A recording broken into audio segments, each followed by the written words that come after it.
Nagpatupad ang Estados Unidos ng blokeo laban sa Iran. Paano ito gumagana? Magiging epektibo ba ito? At ano ang epekto nito sa tigil putukan at negosasyon para sa kapayapaan? Para magpaliwanag, narito ang analyst ng Fox News, si General Jack Keane. General, maligayang pagdating. Minahan ng mga Iranian ang kipot ng Hormuz. Alam nating may mga minesweeper tayo doon. Alam natin na ang layunin ng Pangulo ay pigilan ng mga Iranian sa pagbebenta ng langis. Sa madaling salita, para tuluyang malugi sila. Ang tanong ko mula sa pananaw ng estratehiya ay paano natin ipapatupad ito at sabay na mapanatiling ligtas ang ating hukbong dagat. Ganito yan. May dalawang yugto ang operasyon. Ang nakikita mo ngayon ay ang unang yugto, ang mismong blokeyo. Nagtatag ang CENTCOM ng Radio Communication Network para sa lahat ng barkong umaalis o dumarating, kaya ito gumagana. Sa rehiyon ng Golpo, makikipag-ugnayan kami sa kanila at gaya ng sinabi mo, kung ang layunin nila ay kunin ang lagis ang Iran at ilabas ito, hindi sila pinapayagang gawin yon. Sasabihin namin kung saan sila hihinto. Kung susubukan nila tayo, ibig sabihin manggagaling sila sa Hilaga, malamang mula sa isla ng Karge, at gugustuhin dumaan sa kipot nang hindi sumusunod sa CENTCOM, saka namin aakyatan ang barkong iyon. At malamang gagawin namin ito kasama ang mga Marines mula sa mga helicopter o maaari rin namin gawin ito mula sa isang barko. Ang totoo, General, paumanhin, hindi magagawang makuha ng mga tao ang langis mula ron. Ganon ang magiging takbo ng blokeyong ito. Pero narito ang isa pang bahagi ng usapin at dahil dito, kinakailangan ang ikalawang yugto. Tandaan na walang dumarating na barkong pangkalakal dahil pinapayagan ng pumasok ang mga barkong hindi Iranian. Makikita natin. Pagkalipas ng 24 o 48 oras kung hindi sila dumating, malamang hindi na sila darating. Bakit ganon? Dahil sa pananakot at pamimilit ng Iran noon na tinakot sila at maaring ayaw pa rin nilang kumilos. Sa ikalawang yugto ng operasyong ito, iniutos ng Pangulo kay Admiral Cooper na linisin ang kipot ng Hormuz. Gaya ng nabanggit, may mga barkong nagtrabaho nung weekend para alisin ang mga mina sa lugar.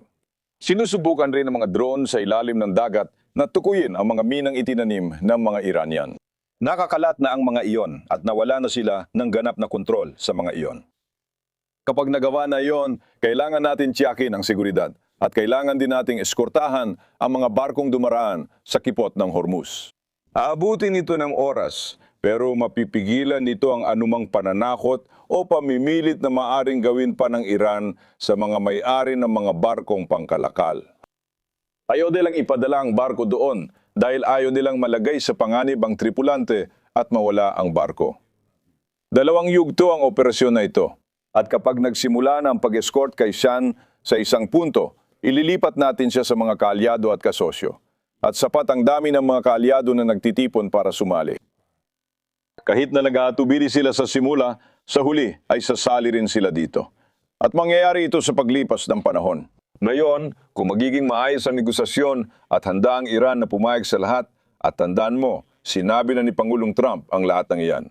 At tingnan mo, may lubos akong tiwala dito sa tinatawag kong huling sandigan. At ang huling sandigan na yon ay si Pangulong Trump. Siya ang huling sandigan dito. Walang sinuman sa panig natin ang papayag sa anumang kasunduan pagdating sa mga detalye nang hindi siya kinukonsulta. At siya ang sisigurado na makukuha niya ang lahat ng gusto niya dito. At paulit-ulit na niyang nilinaw yan, isa na namang beses ngayon. Kaya may tiwala ko dyan. Kasama rito, kung may kasunduan, papayagan ng Iran ang pagbubukas ng daanan para makadaan ang mga barko. Tandaan mo ang dalawang bagay. Maaring payagan ng Iran ang pagdaan ng mga barko, pero hindi nila ito lubos makokontrol. Hindi nila tinutukoy kung sino ang dadaan doon o kung kailan dadaan at walang sinisingil na bayad. Kailangan nilang umatras ng tuluyan. Ang Estados Unidos ay atras din sa isang punto. At ang kipot ng Hormuz ay nananatiling bukas ayon sa internasyonal na batas na may malayang pagdaan at walang kontrol. Iyan ang pinakahuling layunin. Salamat. Sa tingin ko, General, posible itong makamit ng hukbong dagat ng Estados Unidos. Lalo na dahil hindi tayo magpapatupad ng blockade kung saan ang kipot ng Hormuz sa pinakamakitid na bahagi ay may lapad na 24 na milya. Iwan itong mga barko natin na madaling target. Hindi natin sila bibigyan ng moral na tagumpay. Sa sandaling magpasya tayo, aakyatan natin ang anumang barko na nagdadala ng langis ng Iran. Malamang yung sa Kargil. At naniniwala akong tama ka tungkol dyan. Hindi ilalagay ng blockade sa panganib ang hukbong dagat ng Estados Unidos. Tungkol sa pangunahing punto ng hindi pagkakasundo, meron tayong 460 kilo ng pinayamang uranium. Nakatanggap ako ng magulong mensahe mula sa matatalinong tao. Sabi ng ilan, minamanmanan natin ito sa lahat ng oras. Hindi na kailangang pumasok at kunin kung ayaw nilang ibigay. Pwede pa nating ibaon ito ng mas malalim para mas mahirapan silang makalapit dito. Ano ang iyong mga opinyon? Alam ko na sinabi ng Pangulo na linggo, hindi buwan, para tuluyan ng matapos ang sigalot na ito. Nakikita mo pa rin ba itong posible? Kahit na nananatili pa rin ang blockade. Lubos itong kayang makamit at ito ay isang bagay na kailangang makamit. Hindi ito nangyari sa pamamagitan ng negosasyon. Tingnan mo, hindi ako naniniwalang iiwan ni Pangulong Trump ang kanyang posisyon at oo, iiwan niya. Libong libra ng highly enriched na nuclear uranium kayang ma-enrich hanggang 60%, kayang gawing dirty bomb na yon kung gagamitin. Isa itong konvensyonal na bomba na may radium. May kasamang radyasyon ito at may potensyal na gawing sandata ng napakabilis. Hindi ako naniniwala na magbibitiw si Pangulong Trump pagkatapos nito. Gagawin niya ang lahat para mailabas iyon kahit paano. Makukuha niya iyon sa negosasyon o ibang paraan sa pamamagitan mismo ng kargalon. 70% ng distribusyon ng lahat ng langis nila ay dumadaan sa kargalon. Sa ngayon, wala ni isa dyan ang gumagana. Sa isang punto, maaari nating sabihin sa mga Iranian, makinig ka, papasukin mo kami at aalisin namin ang lubang pinayamang uranium na nuclear dyan. Kami mismo ang gagawa nito at sisiguraduhin naming maalis yon o mawawala sa iyo ang kargalon. O kami ang magkakaroon ng buong kontrol dyan o pasasabugin namin lahat. At ito ay walang duda na pamimilit at pananakot. Lubos akong kumbinsido na hindi iiwan ni Pangulong Trump ang nuclear na alikabok doon kung saan tayo nagbabantay. At kung gagalaw sila, kailangan nating pumasok at magsagawa ng mga pag-ataking panghimpapawid na maaaring gawin ng panapanahon. Hindi ko ito nakikitang posible kahit sa kasunduan ay di nila papayagan kahit mababang antas ng pinayamang uranium. Bakit? Dahil nagsisinungaling at nandaraya sila at naiipon ito. Nakita na natin itong mangyari sa mga taong ito. Kapag nakikitungo sa mga Iranian, alam ng presidente at ng kanyang grupo, ang mga taong ito ay sinungaling at mandaraya.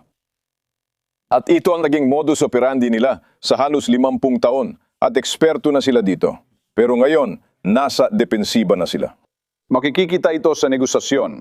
Sean, tingin ko, di nila inasahan kung ano talaga ang paninindigan ni Pangulong Trump.